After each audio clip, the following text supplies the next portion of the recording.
everyone, welcome back to another video. We are going to start off here talking about the console market, and I guess the console market is not doomed like some people like to make you believe, but we're going to talk about that, many other things. And before we do, if you do enjoy daily gaming news, make sure to hit that subscribe button. If you like the video, hit the like button, and also check out my Spotify. Link is in the description. So console sales has been always a huge talking point every time a new generation comes up. I think right now we are in a generation where the console sales specifically are mattering less and less with the expansion of the ecosystem, with games being put on multi-platforms and being able to play games through the cloud seemingly on any device. Companies are now seeing they can have a lot better chance of reaching consumers just by making games accessible, and they can make a lot more money by selling these digital games without having to worry about pushing the hardware with that on top of it. But when it comes to the PlayStation 5, we know that that is selling well. I think it's over like 60 million units already. But the Xbox Series X and S is always going to be compared right now to the Xbox 360 as it was the most successful Xbox generation. You have a lot of people making it seem like the Series X and S is just absolutely failing and nowhere near the Xbox 360. Well, we have an opposite opinion here via an analyst who is saying that the Xbox Series X and S sales are holding close to the Xbox 360 in the United States. This comes via Matt Piscatella saying in the US, PlayStation 5 is still 7% ahead of the PlayStation 4 lifetime to date, and Switch is only 1.1 million units behind the PlayStation 2 in lifetime sales. So that's another major thing here when you think about it, is that the Switch wants to beat the PlayStation 2. You know, Nintendo wants to get out there and sell that 1.1 million to beat the lifetime sales of the PS2. They're releasing that new Zelda edition Nintendo Switch Lite, which I bought. I think that's going to be like my fourth Nintendo Switch. And there are many people out there like that who have multiple Switches in the home because of the price point and just because of some of the great content and games and special editions that they've pushed out with it. So that'll be an interesting race to see. But then he says here, even Xbox Series, for all its known challenges, is holding close to the Xbox 360's lifetime to date pace and will get a CF25 boost. No, the console market isn't doomed. Sheesh. So there you have it. There is the gist of it. I mean, the Xbox is not doomed, of course. It has, I would say, reached a consumer base that is becoming less and less in terms of being able to grow and expand it exponentially. Like, I think they've reached almost at a pinnacle of the amount of people that they will be able to reach. Of course, it will slowly grow, but it's not going to grow like we are seeing. I think cloud gaming eventually end up growing very fast. Mobile gaming still has a lot of space in there. PC gaming is always going to grow just because of the multiple entry points and the different units and things that people can play PC games on. So there's all of that, but the console market is still very healthy, and it will still be very healthy. People always look at the sales numbers and they think, are they going to just cut off the Xbox consoles? And I think that's an absurd thing to think, because even if they only sold 50 million or 45 million units of the Xbox Series X and S by the end of this generation, that's still 45 million people that are out there playing the games, spending money in the Xbox ecosystem, buying Xbox Game Pass subscriptions, all of those types of things, microtransactions. And there's no way that Xbox is just going to cut off that pipeline of entry into the ecosystem. There's probably a number that they have in mind that if the amount of consoles ever fell under that, then at some point they will look away from consoles. But I think that number is nowhere near where they're worried about right now. And we'll continue to see this number, the console sales. We'll see the next generation. We'll see what they do in terms of, are they going to put PC launchers on it? Are they going with a handheld and a high powered console? All that type of stuff. So I don't think the console market is doomed. And I've kind of held that stance even when there was the whole craziness and controversy of the games going to PlayStation 5 and all of that debacle. I think that was in February. So I don't think the console market's soon. If you're on the Xbox console, I really don't think you have too much to worry about. You will still be able to play your Xbox games on an Xbox console for the foreseeable future, at the very, very least, at least another generation. So that's some interesting news here from Matt Piscatella, and we'll see if the Series X and S does beat or pass or just fall slightly under the Xbox 360 sales numbers. And sticking on the consoles, we do have this here from Strauss Zelnick, who commented on the Gen 9 consoles, where we've seen the numbers, we've seen the lifetime to date comparisons, and it does look like they are doing completely fine. As I said, that there's no issue here with the consoles. They aren't doomed. And Strauss Zelnick tends to agree, saying this during one of the recent financial quarterly calls here, where he talked about Game Pass and everything. He says this about the Gen 9 consoles. No, I don't think what consumers are saying is that they're good with Gen 8 and I don't care about Gen 9. We saw the exact contrary with regards to NBA 2K, where Gen 8 actually was not a high performer and performed worse than we expected. Gen 9 has been incredibly powerful, so I think Gen 9 platforms will continue to perform. I think you'll continue to see meaningful growth in that installed base, and I wouldn't put too much weight on a particular period of time. I was asked earlier today by someone, what's next on the hardware side? We're not in the hardware business, and I wouldn't even know how to answer that question, but what's next on the entertainment side and the software side is we've got a bunch of great titles in market, great live services, and great new titles coming. We have the best pipeline we've ever had, and it's close to coming to fruition. We feel really great about that. So Strauss Zelnick of Take-Two believes that these consoles will continue to grow. I am of the opinion at this point, one of the major things that has not hit yet is a big price cut.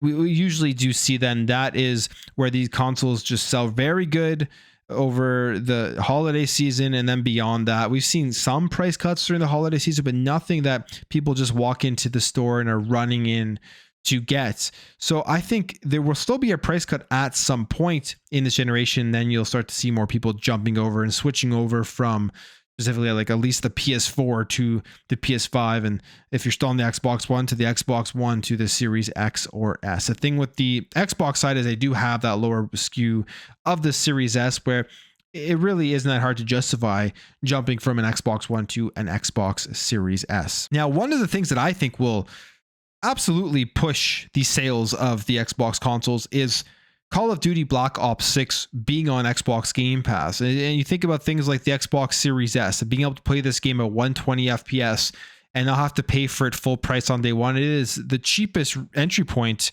if you have nothing to play Call of Duty on, basically, to be able to play it if you want dedicated hardware for the game itself. And if you wanted to download it, I guess you could play it on the cloud, but if you wanted to play it downloaded natively, like the Series S is probably your best option if that's all you care about is playing that game. And you'd have to think that Xbox is going to be pushing a ton of marketing for this, plastering it everywhere, potentially putting it on the box. That was my thought was going to be, you'll see people walking into the stores and seeing play day one on Game Pass with this Xbox Series S, and people will just buy it on a whim because it is at that price point of an impulse buy. But it seems like that may not be the case. I guess depending on how you look at this, there is some updates on this story as well. But this says Xbox will reportedly tone down its Game Pass messaging for Call of Duty Black Ops 6. And this comes via the Iron Lord podcast, who had Paris Lilly on there this past week. They were talking about this, and here is what it says. While I was at Treyarch, and this is Paris Lilly who's saying this. While I was at Treyarch, and these were off-the-record conversations, the people involved shall remain nameless. We're having a conversation about Game Pass and the impact that they think it's going to have on Black Ops 6. Some people at Treyarch think it is going to be a big deal on Game Pass, but you're not going to see that big of a marketing push that you would expect where Game Pass is uttered every other word. So you'd have to ask yourself, why wouldn't they leverage it? And you could think of things maybe like the FTC stuff going on. They don't want to raise any flags or on the appeal. Like, who knows why they wouldn't do it? But that's what Paris Lilly is saying. A lot of people are thinking this means that we're not going to see any marketing on Call of Duty Black Ops 6. And he also does update this, saying that this was kind of taken out of context. He says, let's be clear on this clip. It was the other people at the event and not Treyarch themselves who were discussing Call of Duty on Game Pass. This is being taken out of context. No one at Activision or Xbox has stated this to me directly. So there you have it. Will be interesting to see as we get closer to the release date in October. I mean, it's just around the corner at this point. We have the beta coming up and everything. How much Game Pass marketing Xbox does put out there. The way I've seen it so far is that they've been pretty clear that Call of Duty Black Ops 6 is coming over to Xbox Game Pass. It does not seem like they've really toned down that marketing, but maybe on the official release they do. Again, we'll have to wait and see what they do with the overall marketing campaign for Call of Duty Black Ops 6. Either way, it's going to sell like crazy and people are going to sign up for Xbox Game Pass to play it. Now, if you want to play a mod that is taking over the Steam charts right now for Modern Warfare Remastered, you can get an MW2 mod that everybody is jumping in and playing. You can see some videos here and everything. Everyone is saying it is incredible. So basically, this is the H2M mod, and it completely overhauls 2009's original MW2, effectively remaking it in the Modern Warfare Remastered engine. They say here, of course, we got a glimpse of something similar on Xbox with Modern Warfare 2's campaign remaster a few years ago, but this is the full game multiplayer. And also you can see some of the videos here, and it looks like it would be a ton of fun. MW2 was an incredible game when it did come out. It was the golden era, in my opinion, of Call of Duty games. And if they're going to give it that Modern Warfare Remastered treatment, I'm all for that. So maybe you're going to want to go and check that out as you wait here for Call of Duty Black Ops 6. Plenty of footage online for you to be able to go check it out. And to be clear, they say the Modern Warfare 2 Remastered mod arrives for PC players on August 16th. So just in a couple of days, if you do want to go play that. And they say the MWR, the Modern Warfare Remastered, is third in UK Steam charts as of right now by overall revenue. So it is just doing some numbers here, and we will continue to see that take off when it eventually does drop for everyone. Now, a huge game coming over to Xbox Game Pass day one is Stalker 2. This is a game that has been delayed a few times, and a lot of people are really looking forward to this. I think people like myself who haven't played this series are looking forward to this after seeing the gameplay reveal and everything. It looks like it would be a ton of fun to play. Well, we got a 35-minute gameplay deep dive into the game, and I'm just going to quickly go over this because this is a nice summary here from Shinobi602 on Twitter. If you don't want to watch the entire video and rather listen to me read some of these updates, here is what is looking like for the game. It looks pretty good. It says the zone is a huge open world consisting of 20 regions, each with their own residents, architecture, nature, and anomalies. There are almost no barriers in the game, free to explore any location. It's built to give the feeling of freedom, loneliness, and anxiety. And to me, that is going to be one of the most immersive things. How does that atmosphere come through when you're playing the game? Nearly 3 hours worth of cutscenes in the game.